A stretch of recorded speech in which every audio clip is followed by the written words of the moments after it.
Welcome to another edition of Moral Edge, broadcasting to you from Beit Shemesh, Israel. My name is Michael Gerbitz, and I'm here today with a special friend and special person. And welcome back. We started doing something about more than a year ago. It was shortly after October 7th. We did a few podcasts called Israel Inside. We had a good time, and it was a usually sad topic, but we were focusing on all the positive, beautiful things that were happening. Michael, it's great to be back. Wow, Moral Edge, the whole studio now, everything's really morphed into a beautiful thing. So congratulations on that. It started with you and I in smaller surroundings, but thank God here we are, and it's really a pleasure to have you.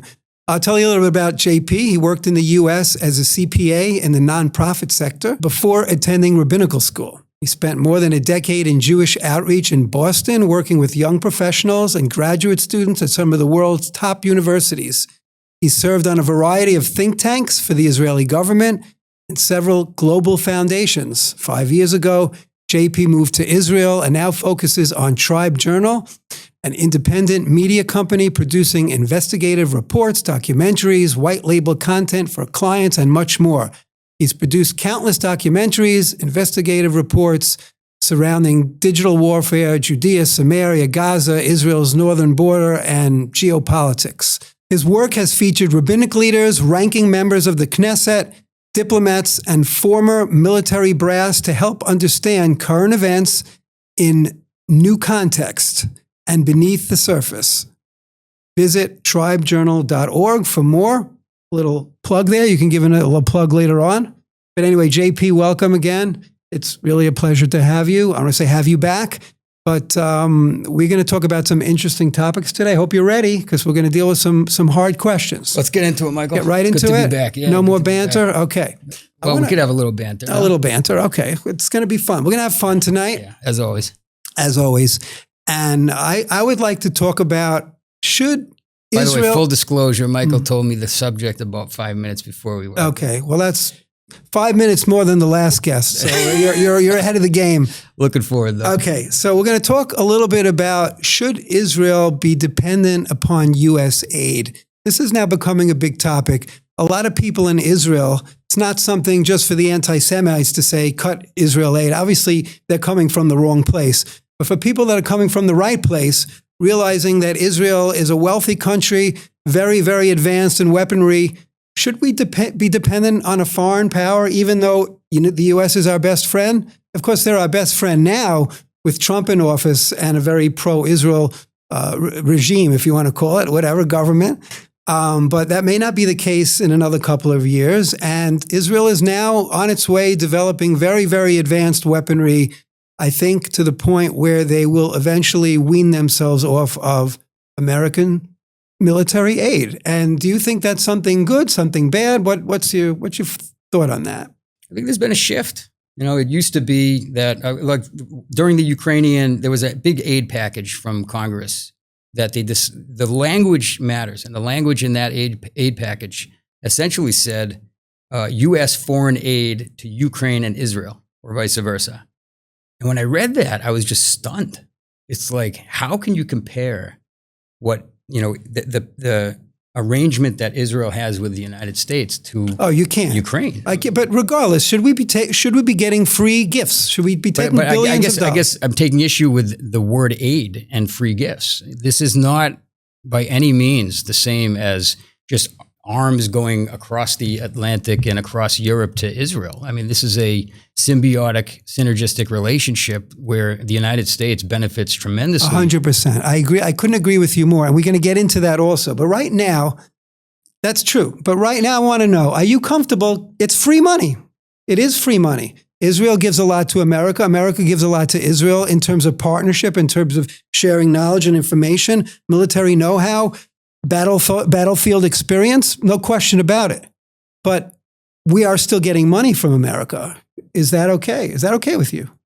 What does JP think? Well, I was, okay, I'm not ducking your question. Well, you are, but that's okay. Well, JP thinks that, okay, let's back up. Let's back up. I've been saying for years that I don't think Israel should be taking money from You America. just wanted me to ask you that. Yeah, but that's okay. I mean, that was like, if you didn't figure that out, okay. But he's not Michael, saying that. No, It's not about me. Let me just say one more point, and then Sure. and then I want to hear what you have to say. But when the war with Gaza broke out, there was a question of munitions and supply of munitions being cut off from Biden administration. Right, but that was stuff that we were buying. And I remember saying to myself, remember, we were doing that show Inside Israel, to tie it back, years ago, literally years ago. We were doing that show, and we're seeing the unity. There was so much beautiful unity here. Like, I was in the United States during 9/11, and this dwarfed it, because on 9/11, it was a war somewhere else. It was, yes, on American shores, but at the same time, the attack, when it was happening, was panic time. People were fleeing the cities, getting out of the cities, because I was in Boston at the time. The planes all came out of Boston. The Pentagon was hit, trade centers, tremendous tragedy, attack from radical Islamists. And but after that, at that moment, we were all unified. Everyone was honking their horns on the highway, and there were people waving flags. Somewhere along somewhere along the road, it dissipated over the months and years to come. I remember when October 7th happened, it was powerful. The unity was palpable. People were mobilizing. No one was like packing food for the American soldiers in the Middle East, right? There were companies making money packing food for the American soldiers. Here, you had grandmothers. Because we're a family. Everyone was jumping in and rolling. But how is it now? But here's the thing. Yeah. What about bullets? What about vests? What about helmets? There was plenty of it. There was plenty of donations. The military industrial capacity of Israel to produce those things at that moment it was panic time. But we were relying. So here's the question: when the munitions were cut off, why weren't the people of Israel mobilized to go into the factories like in World War II, in the United States, to go into the factories and to transform the factories to produce the bullets? Elbit is a giant corporation. Rafael is a giant corporation. Why wasn't that part of the program? So the dependency is set up by design, and yet when we had an existential war, why weren't people? What are you suggesting should have happened? I don't know, but I'm not a military industrial engineer. Again, so I'm focused. You're still bucking the question. I'm talking about aid. Should America give Israel money, free money that Israel can go ahead and purchase weapons, do whatever it wants with it? Should we be accepting free money from the United States? I don't think. I guess what I'm saying is there's nothing that is free. Nothing is free.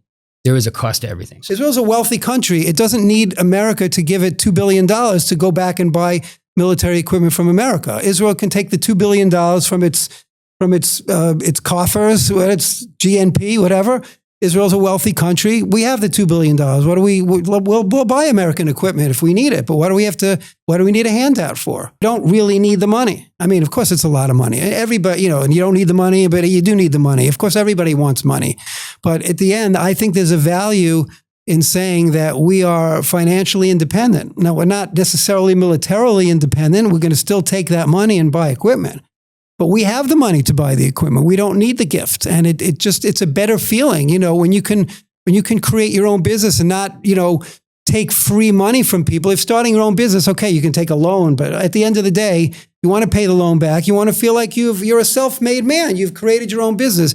You don't want to feel like, you have a sugar daddy who literally put $2 billion and, that's how you started.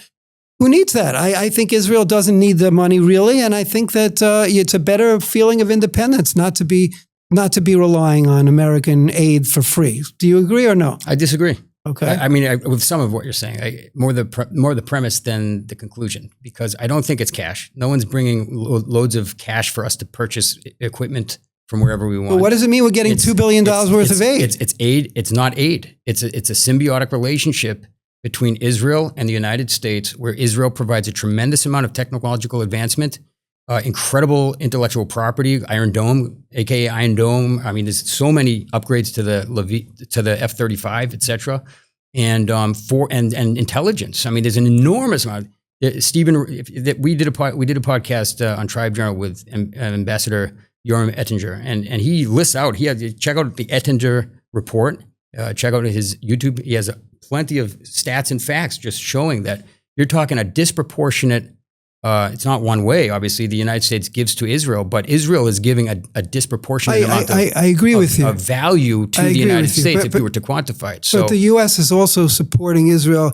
Forget the money, just supporting Israel in its battle against 7 Arab countries that are surrounding it, wanting to destroy it, against Islamic terror. America is Israel's right now. Again, it changes based on who's in the government. But right now, America is providing Israel what Israel really never had before: the ability to just run in and just kill out the terrorists in Gaza, destroy Hezbollah. I mean, it's a work that hasn't been completed yet. That's another conversation. But America is standing by Israel in the UN in every vote. It's unprecedented. That's to me worth a lot more than cash. That's the payback that America is giving Israel, and I think it's invaluable. I think it's credibility.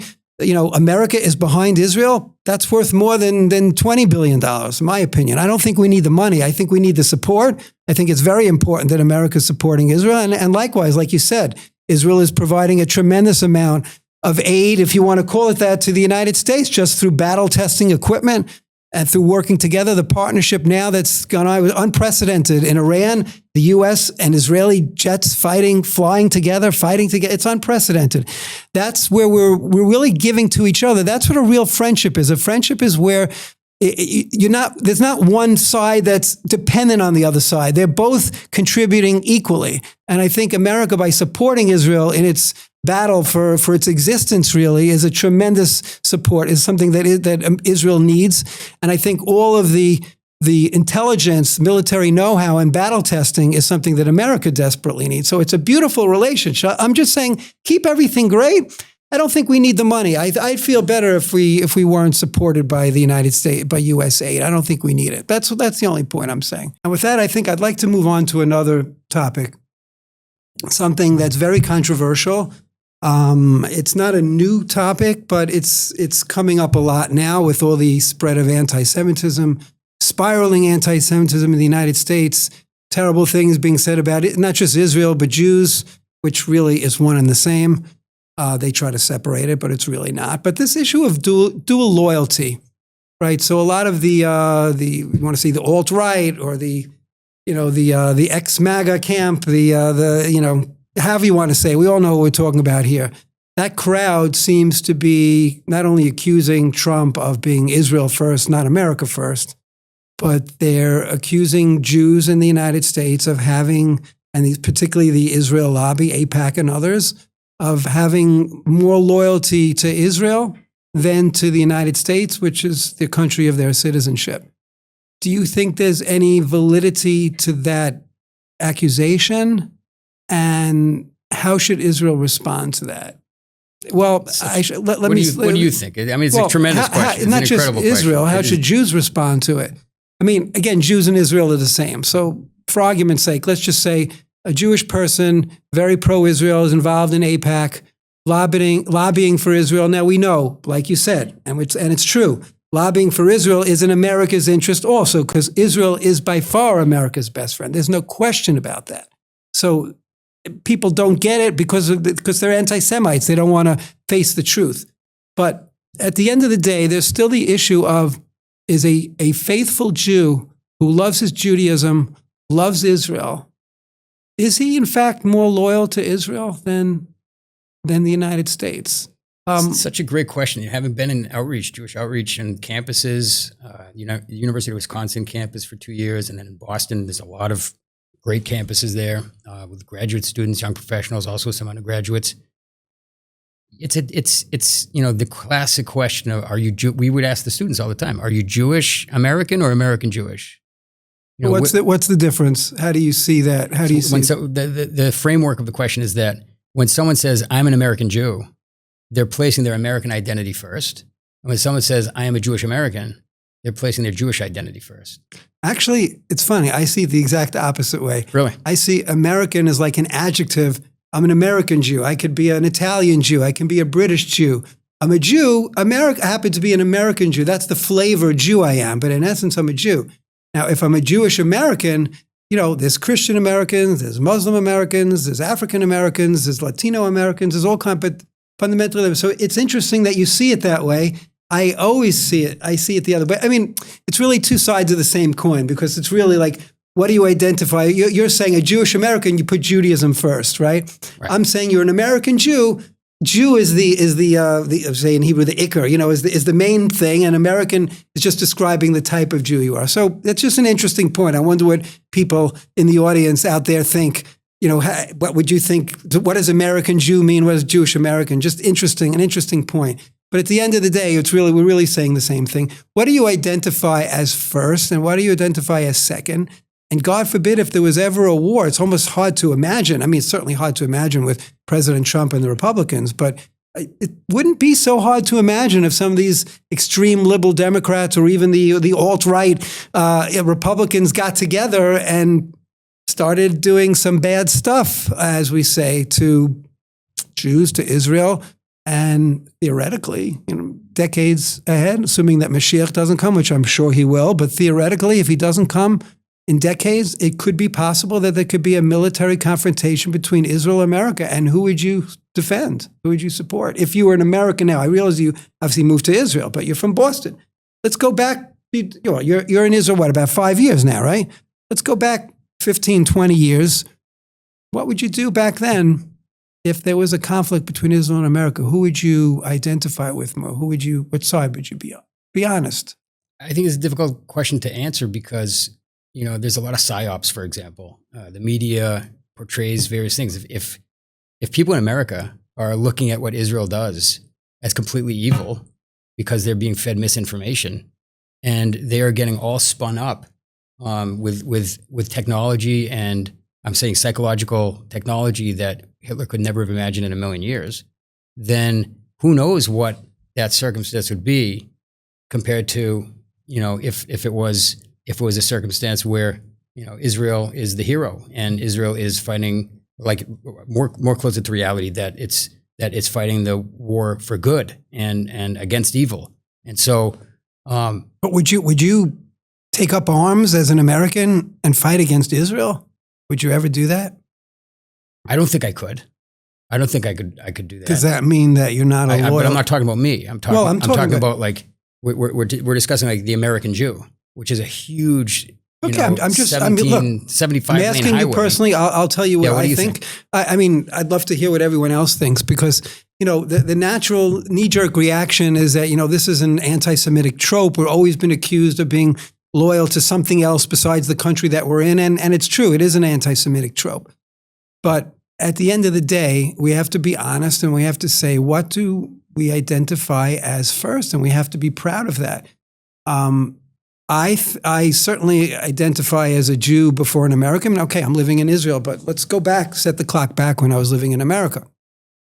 Always identified as a Jew before an American, and always loved Israel more than America. Not to say that I didn't love America. I still love America. I think it's an amazing place, but it's not my home. And as a Jew, we have loyalty to God, to the Torah, and to the land of the people of Israel, and to the land of Israel. And I don't think we should be apologetic about that. It's not quite the same. Now, this really comes into like Judaism. It's not just a religion. It's not just a nationality. It's not just a country. It's not just a physical place. It's all encompassing. So it's not like the same as saying like an Italian American, are you faithful to Italy or America? Okay, so like you may be from Italy, but now you're an American citizen. You chose to live here. So your nationality is American now, even though your roots in Italy. But with a Jew, even if he wasn't born in Israel, the Judaism inside of us is a people. It's not just I come from a country, now I moved here, so I was loyal there. Now I moved here, so I'm loyal here. It's in our blood. We never left being Jewish, even if we didn't live in Israel. We identify first and foremost with our Judaism, with God's Torah, with the people and land of Israel, and it's almost not fair, I think, to ask a Jew to be more loyal to America as opposed to a Jewish country, because that's not how we're programmed. That's not where we're supposed to be. So it doesn't sound that good, but I'm just being completely honest here. So you're taking the standpoint that Jews should be Israel first and be proud about that, even though it's not popular Do you in American culture for obvious reasons. Do you answer to God first or to the United States government first? If you're living in America, what comes first? Let's say Jewish law. Let's say, right? We believe in we're religious people. We try to follow God's Torah as much as we possibly can. Nobody's perfect, but we try. But what if there was a contradiction between American law and Jewish law? Well, which takes precedence?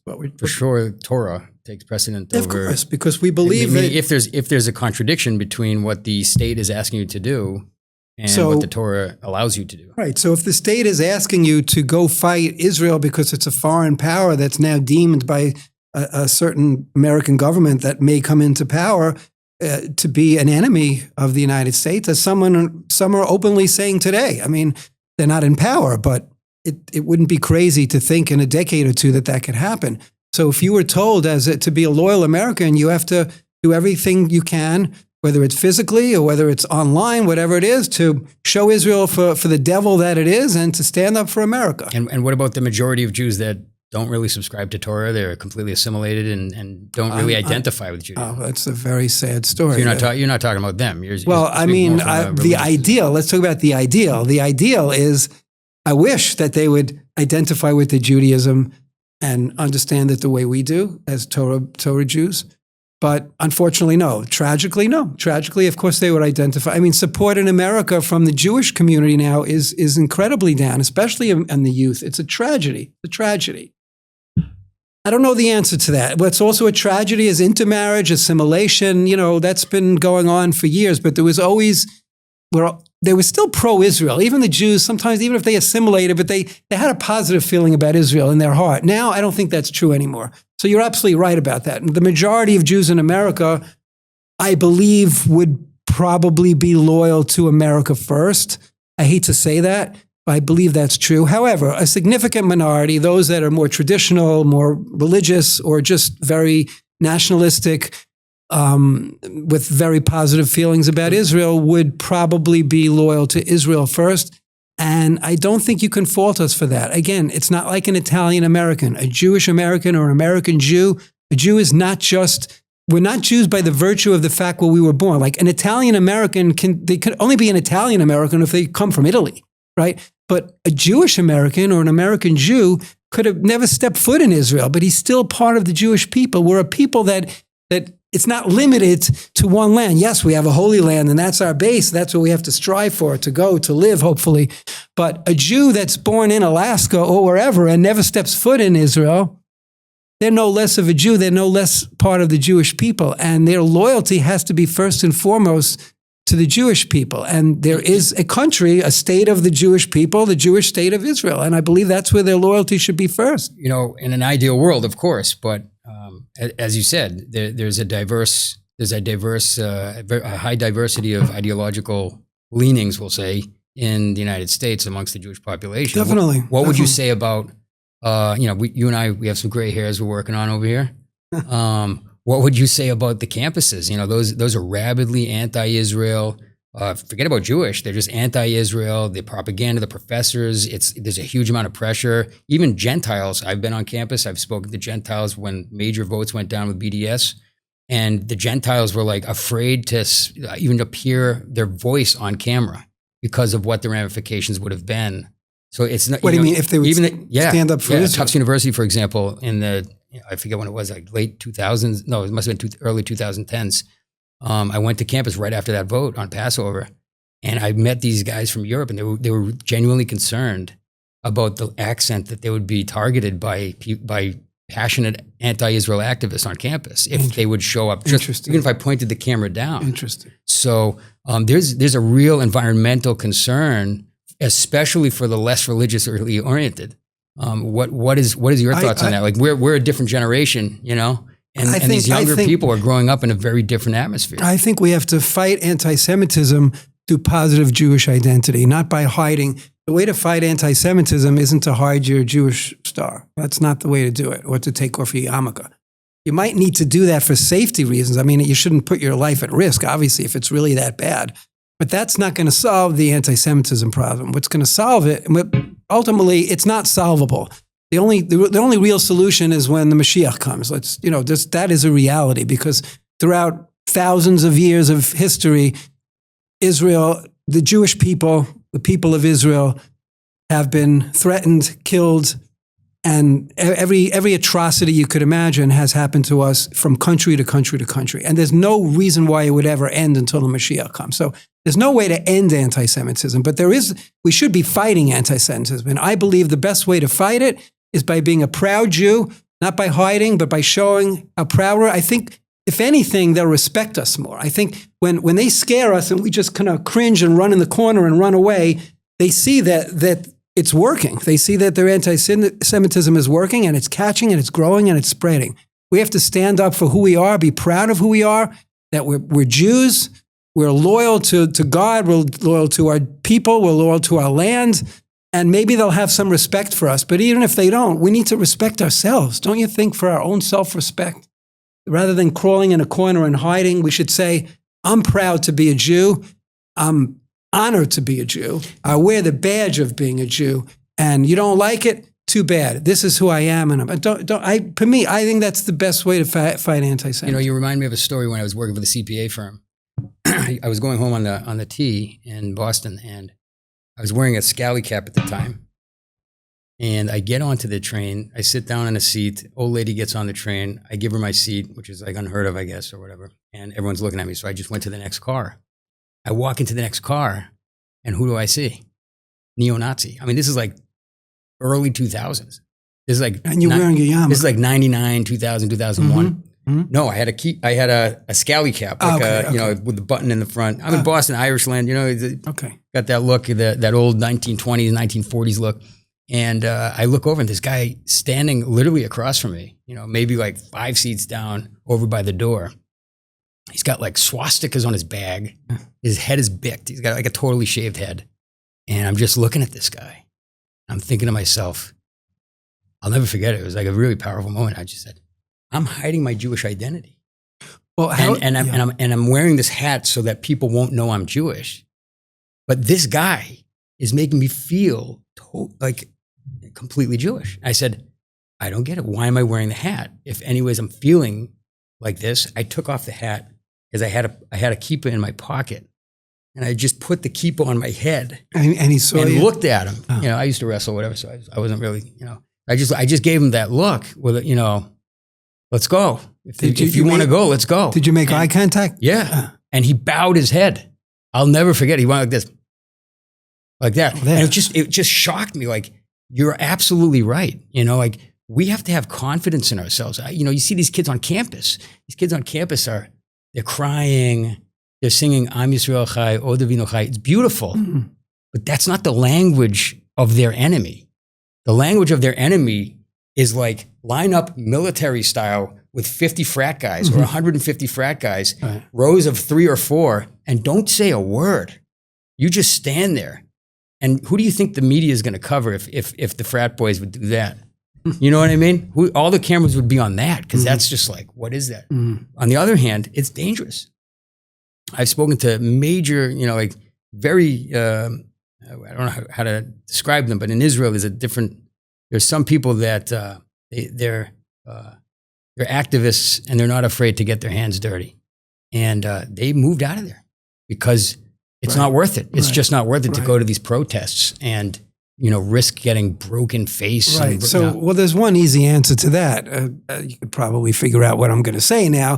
They need to move to Israel, right? Because, that's why we have a Jewish country. That's not why. I'm saying, but it's a side benefit. It's an amazing fringe benefit, if you will. You don't have to look at these neo-Nazis. Okay, well, so you have some ballistics coming in. Well, okay, we have some Islamic terrorists around. That's true. But we have the protection of God. We have more protection here in Israel than 100%. We have in Boston or anywhere else. No offense to Boston. I'm a New Yorker. New York's not the same either. And really, Israel is a safe place because God's eyes are on it throughout the year. No one said that was miraculous. That mob did not lynch me.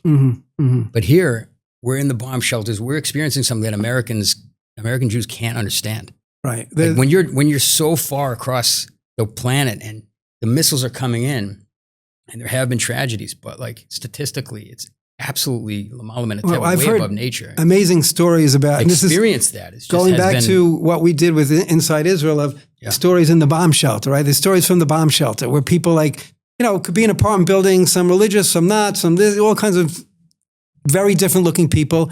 And they all start bonding, and it's like it's the Israeli Jewish experience. Very unique. It's the getting up for the lady on the bus. It's helping someone cross the street. It's the taxi driver that's schmoozing with you. It's Israel. It's home. It's home. So why would anybody want to deal with neo-Nazis or Tucker Carlsons or anybody else, any liberal leftists, that think Israel are genocidal, et cetera?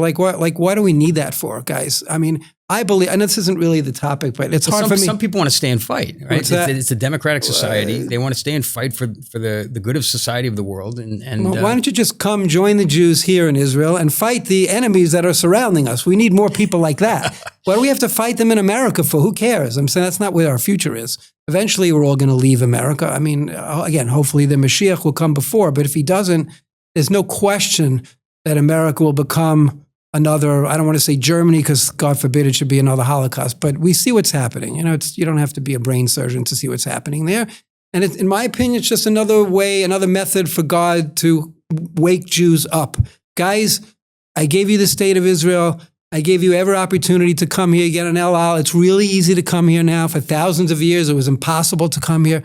God is telling us how easy it is, and we're still not coming. So God says, okay, you don't want to come for the right reasons because it's easy, then I'll just turn things around for you, make things difficult in America, scary, and then maybe you'll come. But they're still not coming. I don't know what the next step is, God forbid.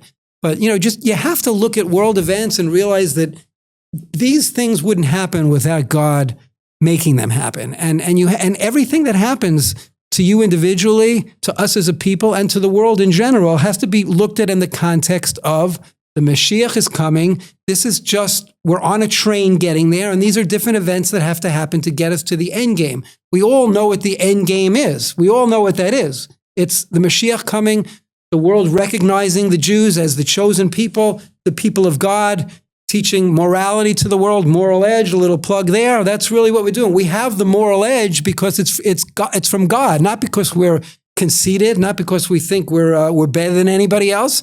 It's because God gave us the role of bringing holiness to the world as his representative. And that's why we have the moral edge. But you need to join the moral edge. You need to recognize the Jews for what they are, for their role in the world. And don't fight us because you're not going to win. Because how is it possible that the Jews, after thousands of years of persecution, this is the oldest story in the Bible, how is it possible that we're still around? Clearly an open miracle. And the miracle's just getting greater and greater. So, you want to be a part of it. You want to watch from the sidelines. You want to join us here in Israel and be part of that miracle. I invite all of you to come. It's hard for me to get away from the Aliyah topic because really clearly passionate all about that. roads lead to Israel.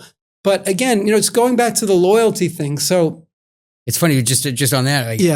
I skew practical and way too practical. I'm looking at data. I'm looking at unemployment rates. I'm looking at housing crash. I'm looking, AI displacing jobs. Like the whole thing, the whole world is in a state of turmoil.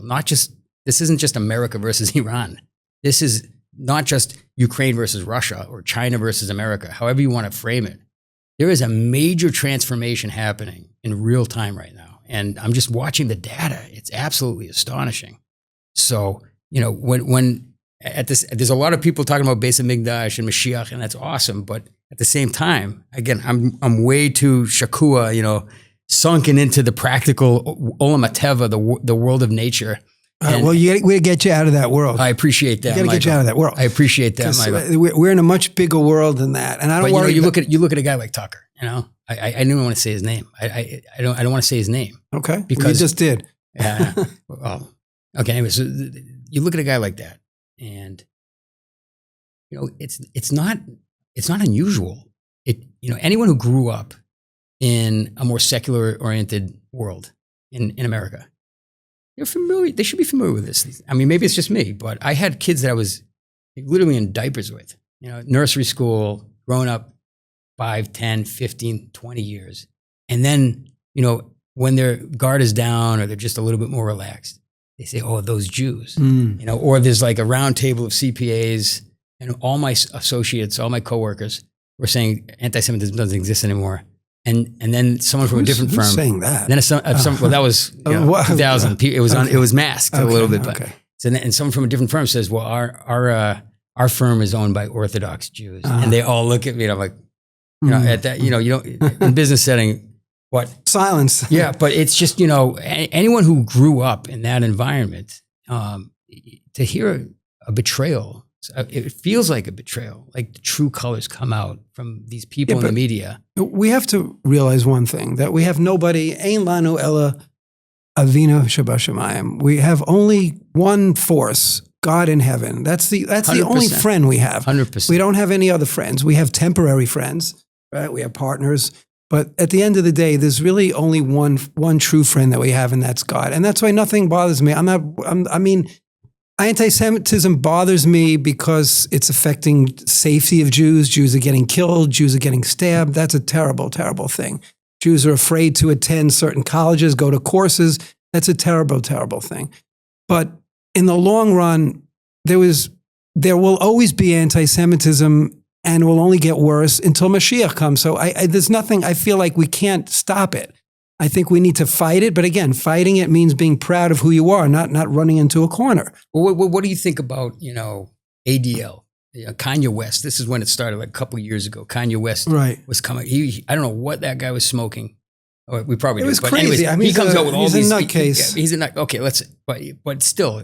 Nutcase with lots of millions of followers. He went viral. He played the system. Yeah. Right? He says, Hollywood's going to screw me. Mm-hmm. I'm going to play the system. I'm going to call out the Jew. That's nothing. And what happens when someone calls out the Jew? So then all the Jews, what do? How dare he say that, this, and that? And we make the guy go viral. So in some ways, it's the effort to fight the anti-Semitism that creates more anti-Semitism, because it was predictably, it was very predictable that shortly thereafter we would see more media personalities come out against Israel, because that creates the algorithmic revenues that they need. That puts them on the trending list of all these different 100%. Platforms, these social media platforms. So how do you fight that, or do you fight that? I don't think you can fight it. And, going back to the Torah, we know it says there's a halacha, there's a Jewish law, not even just a Jewish idea, that Esau hates Jacob, okay? The non-Jews hate the Jews. That's in the Bria, that's in the creation. It's part of the world. It's always been part of the world and will always be part of the world until Mashiach comes. That's just the reality. So we can't fight that. We can't fight it. We need to fight it by being proud of who we are. Again, I'm coming back to the same point. Bring light. Bring light to the world and be proud of that you're Jewish. That's the way to fight anti-Semitism. We can't stop anti-Semitism. Can't stop anti-Semitism. There's an organization, Stop Anti-Semitism. You can't stop anti-Semitism. You can be against anti-Semitism. You can fight anti-Semitism. You combat anti-Semitism, but you can't stop it. So it's unrealistic, but that's okay. Again, I'm not bothered by that, because that's the way it's supposed to be. Why? I don't know. Ask God why. I don't know why it's supposed to be that way. That's a question we can't really ask, but it is supposed to be that way. So we shouldn't be surprised. What do we need to do? We need to get together.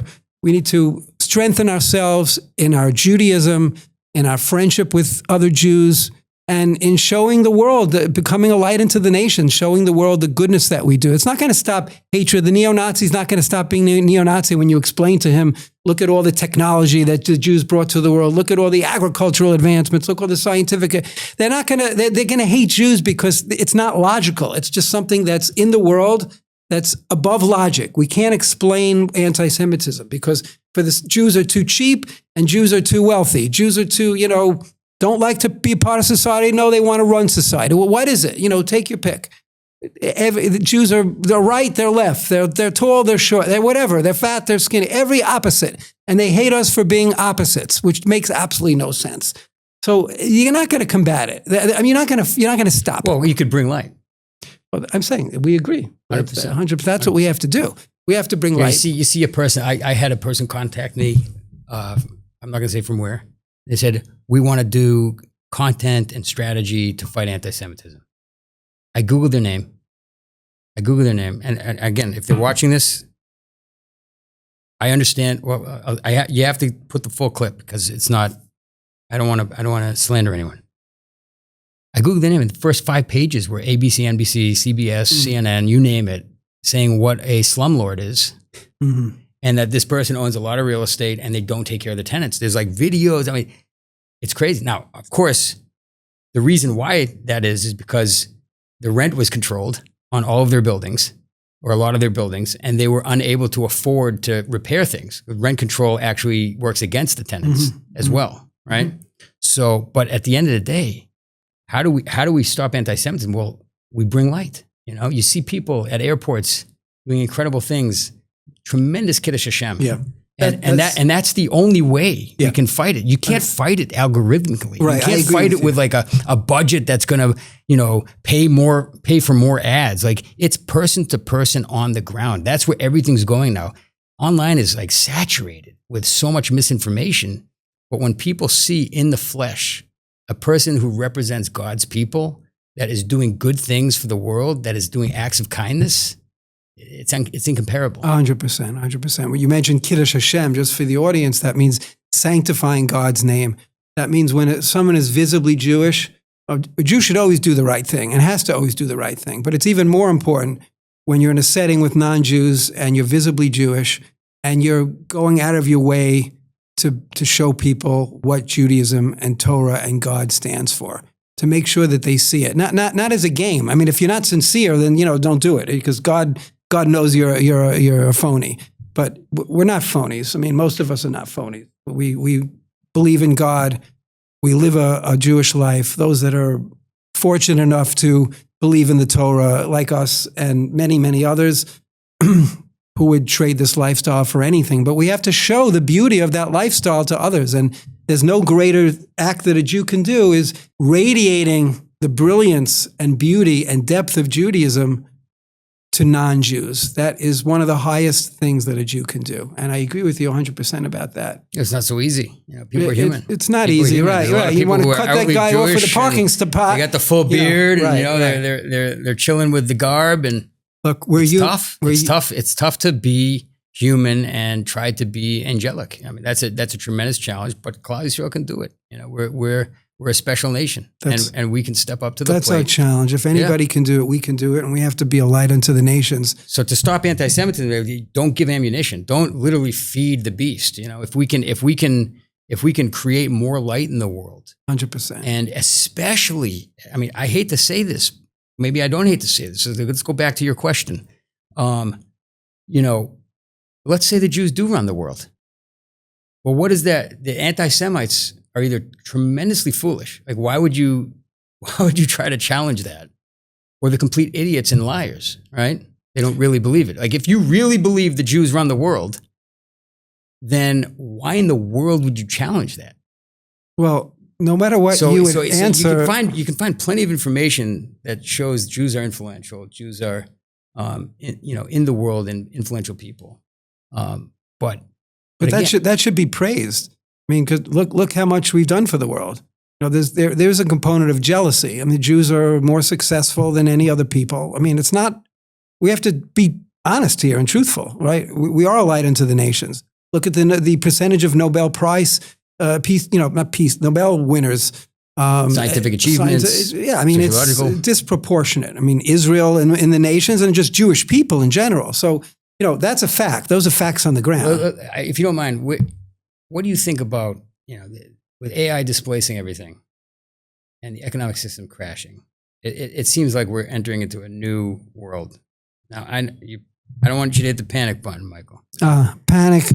You just got me out of the topic. Why are we talking about AI? Listen, because the world's transforming, you know, and we're entering into literally jobs are being exploited. The data that came out today from the Central Bureau of Statistics is absolutely mind-boggling. It's a global problem. It's not an Israel problem. It is. It's a tremendous problem in every society, including Israel. Yeah. Let's not forget who runs the world. If AI is in the world, then there's a reason for it. God knows what he's doing. It's not like human beings just one day created AI. God gave the humans the wherewithal, the intelligence, the technology.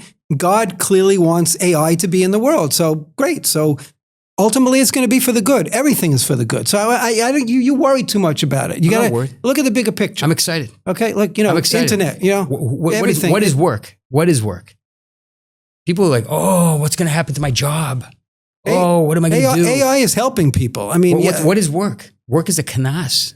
What's a tax? It's a tax. It's a penalty from the sin of Adam Harishon, the first Adam. But we're getting deep here. In the perfect society, we won't need to work. We could do mystical teachings. We can. I mean, we have to.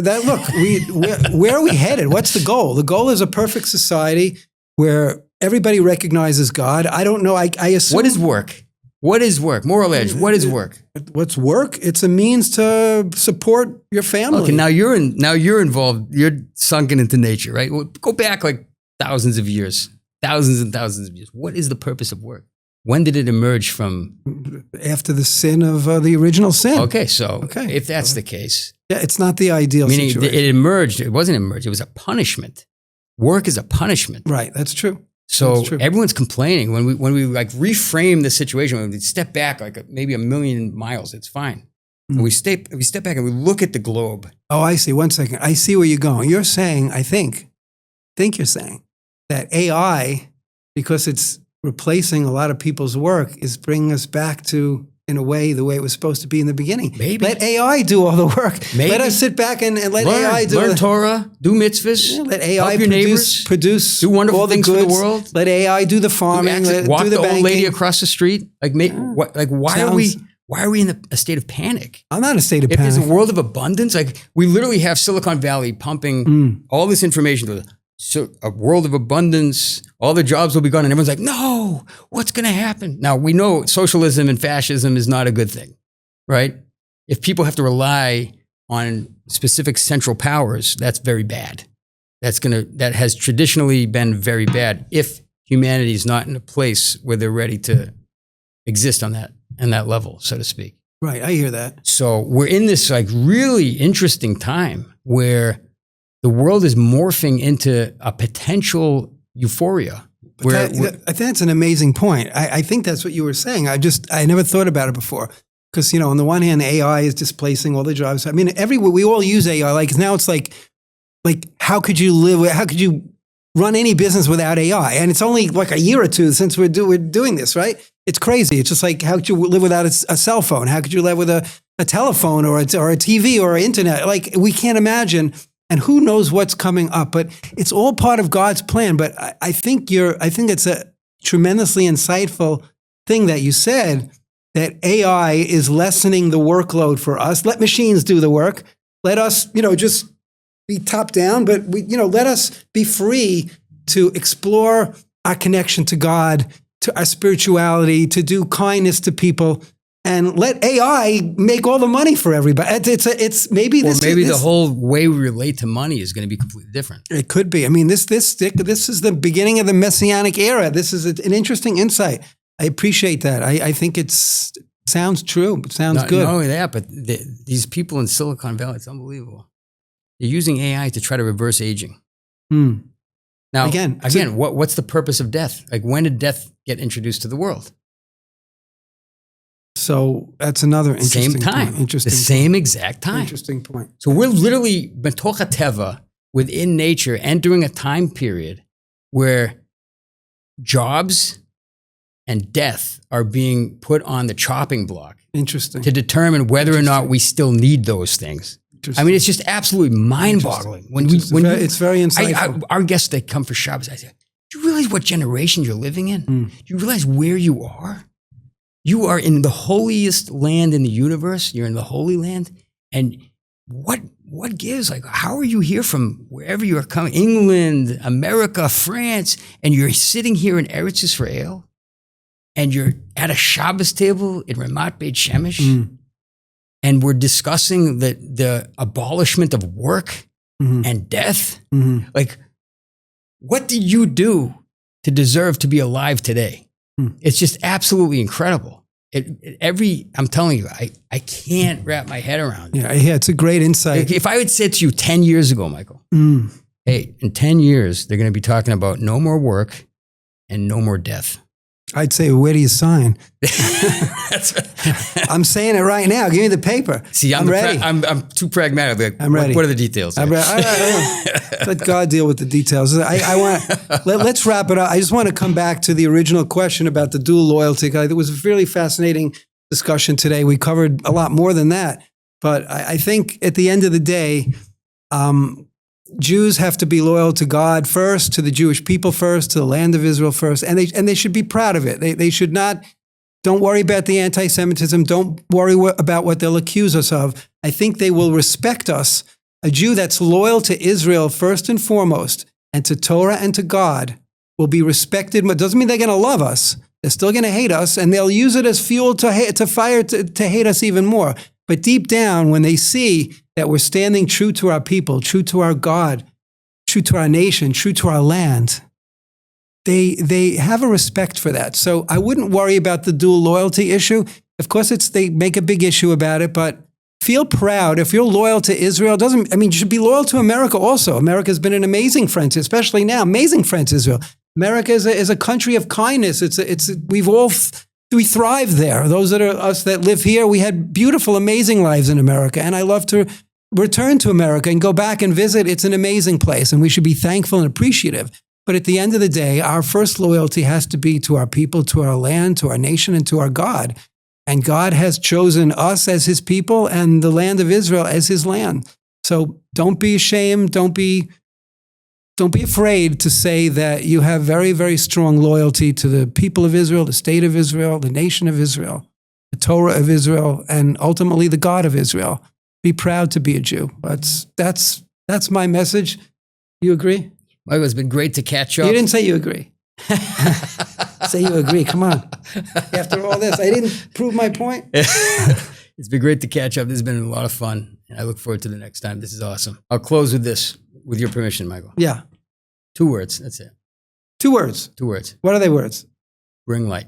Bring light. Absolutely. That's the key.